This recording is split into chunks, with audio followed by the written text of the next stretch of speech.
ከምዚ ዓይነት ቪድዮ ዶ ክትሪኢቀኒኹም ኣለኹም ስለዚ ፎር ፋን ከምዚ ዓይነት ቪድዮ ክትሰርሑ ትደልዩ ወይ ከምዚ ዓይነት ቪድዮ ከመይ ጌርካ ይስራሕ ንዝብል ሎማዓንቲ ክንሪአና ቅድሚኡ ግን ኣነ ዝሰራሕ እኳ ንእሽተይ ናይ ስዝኒኖን ናይ ታፍላን ኣላ ንሳ ሪእናዮ ንመለስ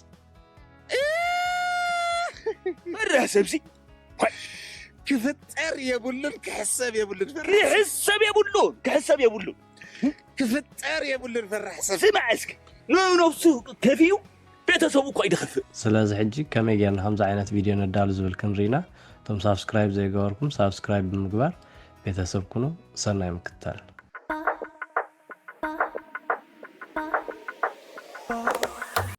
መጀመሪያ ኣብ ጎግል ኬድና ወይ ኣብ ቻት ጂፒቲ ዘለና ስእሊ ናብ ናይ ህፃን ክንቀይሮ ስለ ዘለና ሕጂ ኣነ ናይ ስዝኒኖ ስእሊ ስለ ዘላትኒ ናብ ናይ ህፃን ቀይራየ ማለት እዩ ስለዚ ኣብ ቻት ጂፒቲ ከይደ ስታርት ናው ክብላየ بدهري حجي ኣብ ቻት ጂፒቲ ኣትየ ኣለኹ ስለዚ ታናተይ ስእሊ ደልያ ዘለኹ ክትቀይር ደልያ ዘለኹ ከምፃየ ማለት እዩ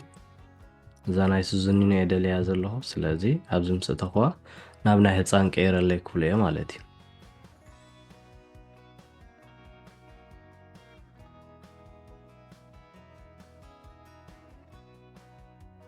ስለዚ ሕጂ ቁሩብ ግዜ ክንፅበያ ኢና ቁሩብ ግዜ ስለተወስድ ምስ ቀይረልና ክንሪኣ ኢና ማለት እዩ ስለዚ ከምዚ ንሪኦ ዘለና ነዚ ኣምሲሉ ቀይርሊ ኣሎ ወይ ነዚ ኣምሲሉ ኣሎ ማለት እዩ ሕጂ ናይ ታፍላውን ስለ ዘላትኒ ናይ ታፍላ ካምፅአ ቀይራየ ማለት እዩ ናይ ታፍላ ድማ ሂብናዮ ኣለና ናይ ታፍላ ከዓ ሕጂ ውፅኢልና ኣሎ ማለት እዩ ሕጂ ዝተርፈና ነዞም ስእሊ ዳውንሎድ ምባል እዩ ዳውንሎድ ኢልና ምውሳድ ማለት እዩ ዳውንሎድ ንክንብሎም ከዓ ኣብዚ ዘመልክተላ ዘለኹ ኣብኣ ዳውንሎድ ክንብሎም ንኽእል ኢና ማለት እዩ ነዚ ብዝለዓል ዘሎ ከዓ ኣብዚኣ ዳውንሎድ ኣላትና ኣብዚ ታሕቲ ንሳ ፀቂጥና ዳውንሎድ ክንብሎ ኢና ማለት እዩ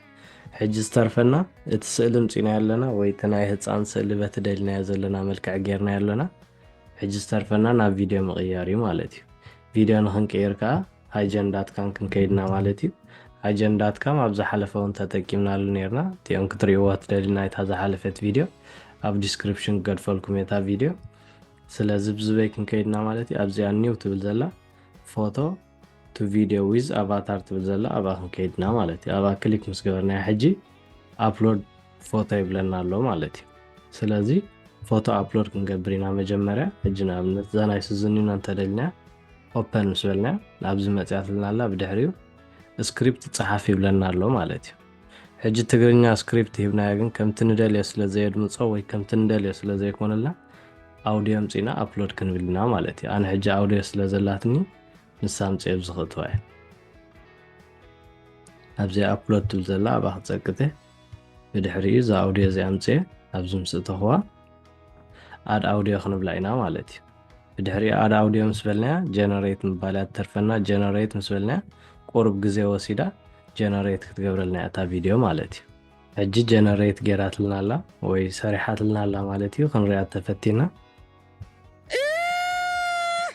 مرة سبسي كفتر يبلون كحساب يبلون كحساب يبلون ሕጂ ከምዚ ንሪኦ ዘለና ናይ ክልቲኦም ድምፂ ብናይ ሓደ ህፃን እዩ ኮይኑ ዘሎ ንሕና ግን ናይ ታፍላ ከዓ ስለ ዝደለና እንታይ ክንገብር ኢና እቲ ናይ ታፍላ ከዓ ኣምፂና ልክዕ ከምዚ እቲ ኣውድዮ ክነእትወሉ ኢና ማለት እዩ ስለዚ ናይ ታፍላ ንምምፃእ እንደገና ኣብኣ ኸድና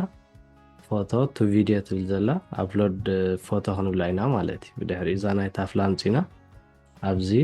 ምስእተናያ ከምታ ዝገበርናያ ቀዲምና ኣፕሎድ ኣውዲዮ ክንብላ ኢና ማለት እዩ ቅድሚ ሕጂ ኣውዲዮ እቲና ኣላ ስለ ዝነበርና ግን ንሳ ክንጥቀም ኢና ማለት እዩ ስለዚ እዚኣ ክንጥቀም ኢና ማለት እዩ ሕጂ ክሊክ ምስ ገበርናያ ኣብኣ ኣድ ኣውዲዮ ክንብላ ኢና ብድሕሪ ጀነሬት ቪድዮ ክንብላ ኢና ማለት እዩ እዚኣ ናይ ታፍላ እውን ጀነሬት ጌራ ወዲኣትልና ኣላ ሕጂ ፕሌይ እንተኢልናያ مرة سبسي ናይ ታፍላ ከዓ ነዚኣ ትመስል ማለት እዩ ስለዚ ከምዚ ጌርና ኣብዚ መፂና ቪድዮ ክንሰርሕ ንኽእል ኢና ማለት እዩ ወይ እዚ ኩሉ ኣብ ሶሻል ሚድያ ትሪእዎ ዘለኹም ቪድዮታት ብከምዚ ዓይነት መንገዲ ዝተሰርሐ እዩ ማለት እዩ ስለዚ ኣነ ሕጂ እዚአን ከመይ ከም ዝኾና ክልቲአን ናይ ስዝኒኖ ንበይኑ ድምፂ ወይ ናይ ስዝኒኖ በዚ ህፃን እዚ ናይ ታፍላ ከዓ በዚ ህፃን እዚ ከመይ ከም ዝመስላ ሓቢርና ክንሪአና ማለት እዩ مرة سبسي كفتر يبلون كحساب يبلون كحساب يبلون كحساب يبلون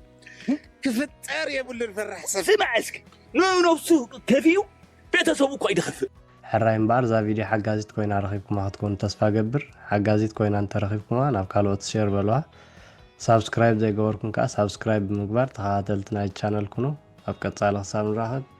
بيس لتهايمانوتي تعودي تخيق دبجج مالتي هايلانو